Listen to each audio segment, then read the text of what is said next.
In the ancient land of Israel, there lived a man named Elijah. He lived in a time when it never rained and everything was dry. Rivers dried up, crops withered, and the earth cracked under the scorching sun. People were worried, but Elijah believed that God would help them. Elijah lived by a little brook called Cherith because God told him to go there and hide from King Ahab and his queen, Jezebel, who led the people to worship false gods. Every day, black ravens brought Elijah bread and meat so he could survive far from the city.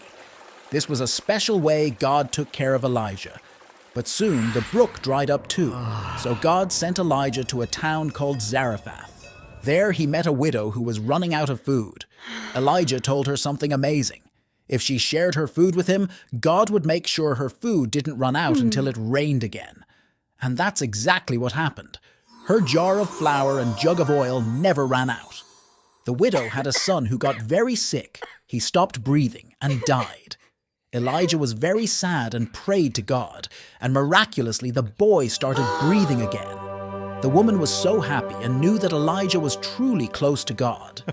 One day, God told Elijah to confront King Ahab and challenge him to a test to prove whose God is real. He went to a place called Mount Carmel to show the people who the real God was. He challenged the prophets of a false god, Baal. They both would sacrifice a bull on an altar, but they wouldn't start the fire themselves. Instead, they would ask their gods to do it. The prophets of Baal tried all day, but nothing happened. Then it was Elijah's turn. He repaired the altar of God that had been broken, placed his sacrifice upon it, and even poured water over it.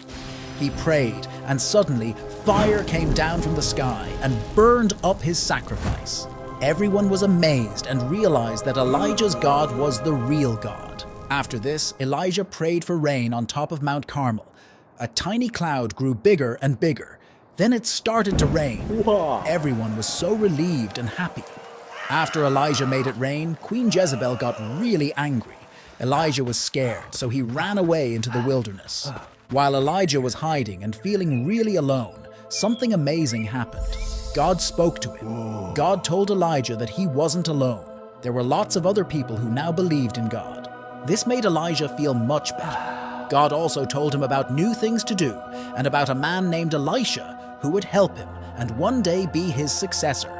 One day when he was with Elisha, a fiery chariot with fiery horses came and took Elijah right up to heaven. Elijah's journey was filled with miracles and the power of God. It teaches us about having faith and trusting in God, even when things seem really tough.